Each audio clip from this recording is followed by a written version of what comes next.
ಕನ್ನಡ ಚಿತ್ರರಂಗದ ಕ್ಯೂಟ್ ಹೀರೋಯಿನ್ಸ್‌ಗಳಲ್ಲಿ ಮೇಘನಾ ರಾಜ್ ಕೂಡ ಒಬ್ರು. ಸಿಂಗಲ್ ಪೇರೆಂಟ್ ಆಗಿ ರಾಯನ್ ರಾಜ್ ಸರ್ಜನ ಮೇಘನಾ ರಾಜ್ ಸಾಕ್ತಾ ಇದ್ದಾರೆ. ಅತ್ತ ಸಿನಿಮಾಗಳಲ್ಲಿ ನಟಿಸುತ್ತಾ ಇತ್ತ ಮಗನ ಪಾಲನೆಯಲ್ಲೂ ಕೂಡ ಮೇಘನಾ ರಾಜ್ ತೊಡಗಿದ್ದಾರೆ. ಇದ್ರೆಲ್ಲರ ಮಧ್ಯೆ ರಾಯನ್‌ಗೆ ಫಾದರ್ ಫಿಗರ್ ಬೇಕಾ? ಮೇಘನಾ ರಾಜ್ ಮತ್ತೊಂದು ಮದ್ವೆ ಆಗ್ತಾರಾ? ಅನ್ನುವಂತಹ ಪ್ರಶ್ನೆಗಳು ಕೂಡ ಎದ್ದಿದ್ದು, ಇದೆಲ್ಲದಕ್ಕೂ ಕೂಡ ಮೇಘನಾ ರಾಜ್ ಅವರೇ ಸ್ವತಃ ಉತ್ತರವನ್ನ ಕೊಟ್ಟಿದ್ದಾರೆ. ಹಾಗಾದ್ರೆ ಮೇಘನಾ ರಾಜ್ ಅವರು ಏನ್ ಹೇಳಿದ್ದಾರೆ? ಸಂದರ್ಶನವೊಂದರಲ್ಲಿ ಅವರು ಮಾತಾಡಿರುವಂತಹ ಒಂದು ವಿಚಾರದಲ್ಲಿ ಇವರು ಮತ್ತೊಮ್ಮೆ ಪ್ರೀತಿಯಲ್ಲಿ ಬೀಳ್ತಾರಾ? ಅಥವಾ ರಾಯನ್ ರಾಜ್ ಸರ್ಜಾಗೆ ಫಾದರ್ ಅನ್ನುವಂತಹ ಒಂದು ಫಿಗರ್ ಬೇಕಾ? ಇದೆಲ್ಲಾ ಪ್ರಶ್ನೆಗಳಿಗೂ ಕೂಡ ಓಪನ್ ಆಗಿ ಮಾತಾಡ್ಕೊಂಡಿದ್ದಾರೆ. ಅದರೆಲ್ಲ ಏನ್ ಮಾತಾಡಿದ್ದಾರೆ ಅನ್ನೋದನ್ನು ಕೂಡ ಹೇಳ್ತೀವಿ. ಅದಕ್ಕೂ ಮುಂಚೆ ನೀವು ನಮ್ಮ ಡಿ ಸ್ಪೆಷಲ್ ಕನ್ನಡವನ್ನ ಇದುವರೆಗೂ ಕೂಡ ಸಬ್ಸ್ಕ್ರೈಬ್ ಮಾಡ್ಕೊಂಡಿಲ್ಲ ಅಂತಂದ್ರೆ ಈಗಲೇ ಸಬ್ಸ್ಕ್ರೈಬ್ ಮಾಡ್ಕೊಳ್ಳಿ. ಹೆಚ್ಚಿನ ವಿಡಿಯೋ ಅಪ್ಡೇಟ್ಸ್‌ಗಾಗಿ ಬೆಲ್ ಐಕಾನ್ನ ಪ್ರೆಸ್ ಮಾಡ್ಕೊಳ್ಳಿ.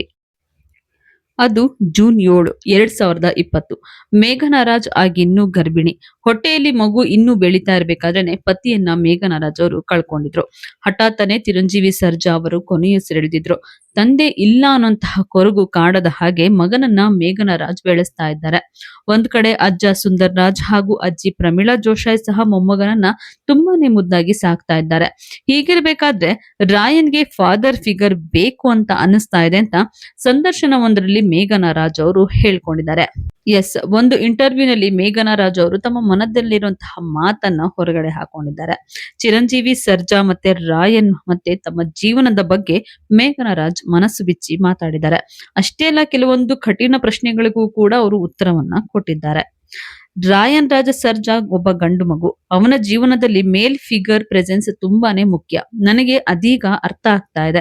3-4 ವರ್ಷಗಳ ಹಿಂದಕ್ಕೆ ಹೋಲಿಸಿದ್ರೆ ಇತ್ತೀಚಿನ ದಿನಗಳಲ್ಲಿ ನಾನು ಸಿಂಗಲ್ ಪೇರೆಂಟ್ ಆಗ್ತಾ ಇದ್ದೀನಿ ಅಂತ ತುಂಬಾನೇ ಅನ್ನಿಸ್ತಾ ಇದೆ. ಆ ಟೈಮಲ್ಲಿ ನನಗೆ ಎಲ್ಲನೂ ಕೂಡ ಒಬ್ಬಳೇ ನಿಭಾಯಿಸಬಹುದು ಅಂತ ಕೂಡ ಅನ್ಕೊಂಡಿದ್ದೆ.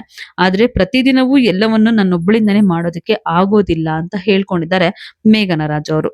ಅಷ್ಟೇ ಅಲ್ಲ, ಕೆಲವು ದಿನಗಳು ತುಂಬಾನೇ ಎಕ್ಸಾಸ್ಟಿಂಗ್ ಆಗ್ತಾ ಇರುತ್ತೆ. ಕೆಲವೊಮ್ಮೆ ಗಿವ್ ಅಪ್ ಮಾಡ್ಬೇಕು ಅನ್ಸುತ್ತೆ. ಇನ್ನು ಕೆಲವೊಮ್ಮೆ ನಾನು ಅವನ ಎನರ್ಜಿ ಮ್ಯಾಚ್ ಮಾಡಲು ಆಗ್ತಾ ಇಲ್ಲ.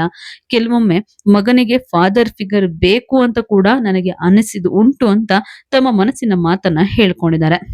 ಇನ್ನು ಆ ಸಂದರ್ಶನದಲ್ಲಿ ಒಂದು ಕ್ವಶನ್ ಕೂಡ ಕೇಳಲಾಯ್ತು, are you open to new love ಅಂತ. ಸೊ ಈ ಒಂದು ಪ್ರಶ್ನೆಗೆ ಕೂಡ ಮೇಘನಾ ರಾಜ್ ಅವರು ಉತ್ತರವನ್ನ ಹೇಳಿದ್ದಾರೆ. ಸೊ ಅದ್ರಲ್ಲಿ ಏನೂ ತಪ್ಪಿಲ್ಲ. ಮತ್ತೊಮ್ಮೆ ಪ್ರೀತಿ ಆಗತ್ತೆ ಅಂತಂದ್ರೆ ನಾವು ಕೂಡ ಸ್ವತಂತ್ರವಾಗಿದ್ದೀವಿ, ಸ್ಟ್ರಾಂಗ್ ಆಗಿದ್ದೀವಿ ಅಂತ ಅನ್ಸುತ್ತೆ. ಒಂಟಿಯಾಗೂ ಕೂಡ ಇರಬಹುದು ಅಥವಾ ಪಾರ್ಟ್ನರ್ಗಿಂತ ಹೆಚ್ಚಾಗಿ ಕೆಲವೊಂದು ಬಾರಿ ಕಂಪ್ಯಾನಿಯನ್ ಬೇಕು ಅಂತ ಅನ್ಸುತ್ತೆ. ಹಾಯ್, ಇವತ್ತಿನ ದಿನ ನನ್ಗೆ ತುಂಬಾನೇ ಚೆನ್ನಾಗಿತ್ತು, ಅಥವಾ ನನಗೆ ತುಂಬಾನೇ ಸುಸ್ತಾಗ್ತಿದೆ, ಅಥವಾ ಎಲ್ಲಾದ್ರೂ ಮಾಲ್ಗೆ ಹೋಗೋಣ ಅಂತ ಮಾತಾಡೋದಕ್ಕೂ ಕೂಡ ಯಾರಾದ್ರೂ ಕಂಪನಿಯನ್ ಬೇಕು ಅಂತ ಅನ್ಸುತ್ತೆ.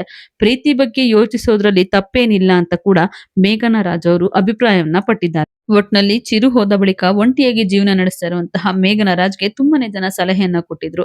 ಸಿಂಗಲ್ ಪೇರೆಂಟ್ ಆಗಿರೋದ್ರಲ್ಲಿ ತಪ್ಪಿಲ್ಲ, ಆದ್ರೆ ಮಗು ಚಿಕ್ಕದಿರೋದ್ರಿಂದ 2ನೇ ಮದ್ವೆ ಆಗೋದ್ರಲ್ಲೂ ಕೂಡ ಯಾವುದೇ ತಪ್ಪಿಲ್ಲ ಅಂತ ಕೂಡ ಸಲಹೆಯನ್ನ ಕೊಟ್ಟಿದ್ರು. ಇದ್ರ ಬಗ್ಗೆ ಪ್ರಮೀಳಾ ಜೋಶಾಯ್ ಅವರಿರ್ಬೋದು, ಸುಂದರ್ ರಾಜ್ ಅವರಿರ್ಬೋದು, ಅವರು ಕೂಡ ಹೇಳಿದ್ರು ಅದು ಆಕೆಯ ವೈಯಕ್ತಿಕ ನಿರ್ಧಾರ ಅಂತ ಹೇಳಿ. ಸೊ ಈಗ ಮೇಘನಾ ರಾಜ್ ಅವರು ಈ ರೀತಿಯಾಗಿ ಹೇಳಿರೋದು ಒಂದಿಷ್ಟು ಜನಕ್ಕೆ ಒಂಥರ ಗುಡ್ ನ್ಯೂಸ್ ಅಂತಾನು ಹೇಳ್ಬಹುದು. ಮೇಘನಾ ಅವ್ರೇನಾದ್ರೂ ಮತ್ತೊಂದು ಮದ್ವೆ ಆಗಕ್ಕೆ ಸಿದ್ಧರಿದ್ದಾರಾ? ತಮ್ಮೆಲ್ಲಾ ನೋವುಗಳನ್ನ ಮರೆತು ಮಗನ್ಗೋಸ್ಕರನಾದ್ರೂ ಇನ್ನೊಂದು ಮದ್ವೆ ಆಗ್ತಾರೆ ಅಂತ ಕೂಡ ಕಮೆಂಟ್ ಅನ್ನ ಮಾಡ್ತಾ ಇದ್ದಾರೆ. ಆದ್ರೆ ಇದು ಮೇಘನಾ ರಾಜ್ ಅವರ ವೈಯಕ್ತಿಕ ವಿಚಾರ. ಇಂಟರ್ವ್ಯೂನಲ್ಲಿ ಈ ರೀತಿಯಾಗಿ ಹೇಳಿಕೆಯನ್ನು ಕೊಟ್ಟಿದ್ದಾರೆ ಅಂದ ಮಾತ್ರಕ್ಕೆ ಅವರು 2ನೇ ಮದ್ವೆಗೆ ಒಪ್ಕೊಂಡಿದಾರಾ ಅಥವಾ ಆಗ್ತಾರಾ ಅನ್ನೋದು ಅದನ್ನ ಅವರೇ ಸ್ಪಷ್ಟಪಡಿಸಬೇಕಿದೆ. ಸೊ ಸಿಂಗಲ್ ಪೇರೆಂಟ್ ಆಗಿ ಇರುವಂತಹ ಮೇಘನಾ ರಾಜ್ ಅವರು ಮತ್ತೆ ಮುಂದಿನ ಹೊಸ ಜೀವನಕ್ಕೆ ಕಾಲಿಡ್ತಾರಾ ಇಲ್ವಾ ಅನ್ನೋದನ್ನ ಅವರೇ ಎಲ್ಲರ ಮುಂದೆ ಸ್ಪಷ್ಟಪಡಿಸಬೇಕಾಗಿದೆ, ಹೇಳಬೇಕಾಗಿದೆ. ಈ ವಿಡಿಯೋ ಬಗ್ಗೆ ನಿಮಗೇನ್ ಅನ್ಸುತ್ತೆ? ನೀವು ಕೂಡ ಕಮೆಂಟ್ ಅನ್ನ ಮಾಡಿ. ಹಾಗೆ ಈ ವಿಡಿಯೋ ನಿಮ್ಗೆ ಇಷ್ಟ ಆಗಿದ್ರೆ ಲೈಕ್ ಮಾಡಿ, ಶೇರ್ ಮಾಡಿ. ಹಾಗೆ ನೀವಿನ್ನು ನಮ್ಮ ಚಾನೆಲ್‌ನ ಸಬ್ಸ್ಕ್ರೈಬ್ ಮಾಡ್ಕೊಂಡಿಲ್ಲ ಅಂತಂದ್ರೆ ಈಗಲೇ ಸಬ್ಸ್ಕ್ರೈಬ್ ಮಾಡ್ಕೊಳ್ಳಿ.